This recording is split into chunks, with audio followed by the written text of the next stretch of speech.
The magic fountain. Is it a fashion statement, or is it a fixture that makes a team's foundation firm?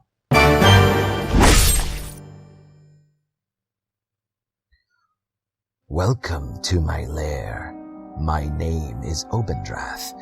I shall be your most persistent professor.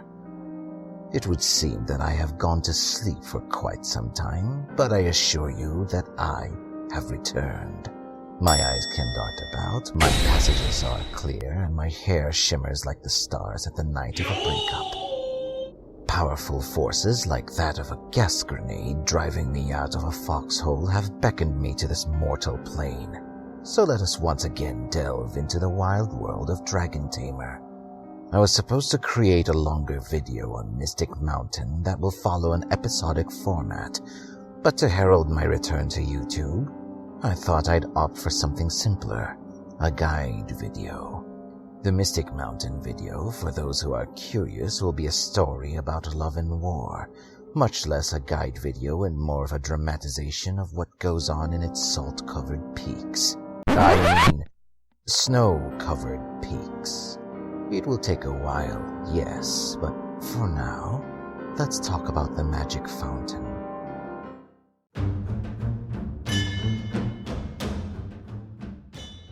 After reaching a certain level, you are presented with the choice of constructing the magic fountain.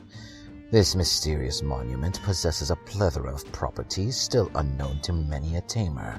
Is it something that will make you stronger? Is it something to throw your money at? Will it allow you to breed stronger dragons that will one day develop sapience and threaten to overthrow you and rule the world?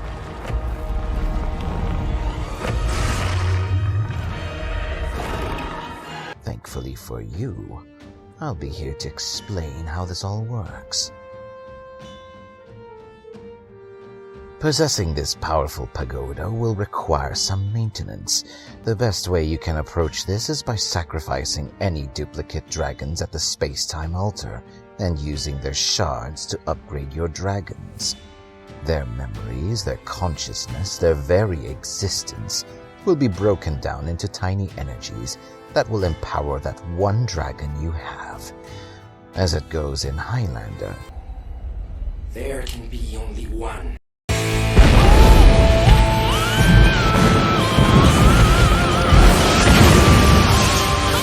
How this works is that upon successfully starring up any dragon you have, you will receive magic crystals needed to upgrade the fountain itself. With each level of the fountain you increase, your dragons will receive a permanent buff in battle, having increased HP, attack, defense, speed, effect resist, and effect hit. Additionally, you will be rewarded for each star given. So it's much like the Kool-Aid from Jonestown, but your dragons will be more powerful instead of... Now that you know that the magic fountain grants you power and riches, what about the magic you can take with you to battle? The magic fountain possesses 6 different forms of magic: origin, protection, health, counter, curse, and revenge.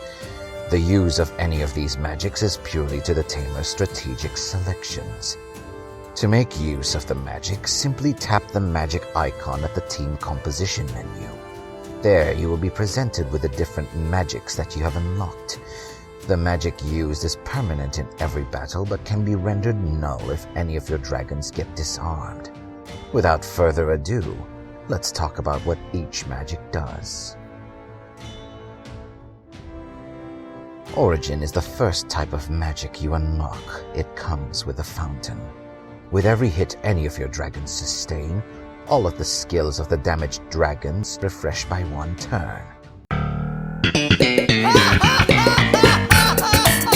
In any and all situations, this magic is ideal, so there is no reason to not use it.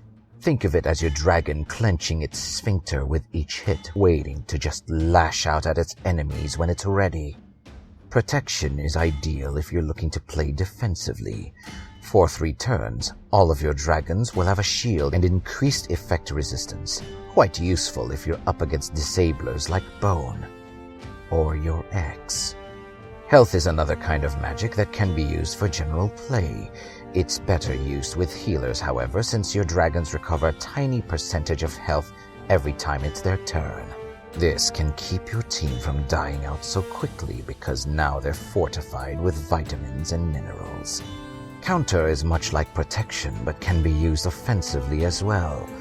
Every time any of your dragons are hit, they have a small chance to use their basic attack to strike back at their annoying adversaries, even if it isn't their turn. Use this magic if the enemy team boasts area-damaged dragons like Pyralis, Thunderwolf, or Nyx, or dragons who hit multiple times like Sickle or Nymph. It's beautiful when multiple dragons decide to counterattack a single enemy. Hooray! Curse is a rather interesting type of magic. The dragon on your team with the highest amount of attack power will continuously exude a poison during each of the enemy dragon's turns. This effect will pass on to the next strongest dragon on your team should your strongest dragon fall first. Fire in the hole!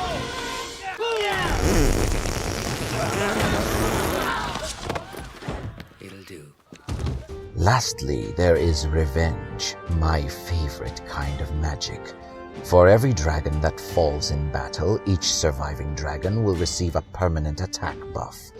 This will especially stack if your team has revivers like Unicorn or Bright, where your surviving dragons receive this permanent attack buff every time an allied dragon falls.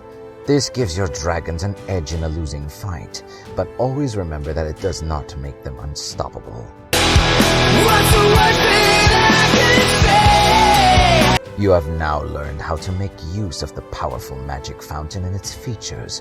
Whatever decisions you make on the battlefield, remember that the magic coming from the fountain can make or break any of your fights. Wield these weapons well.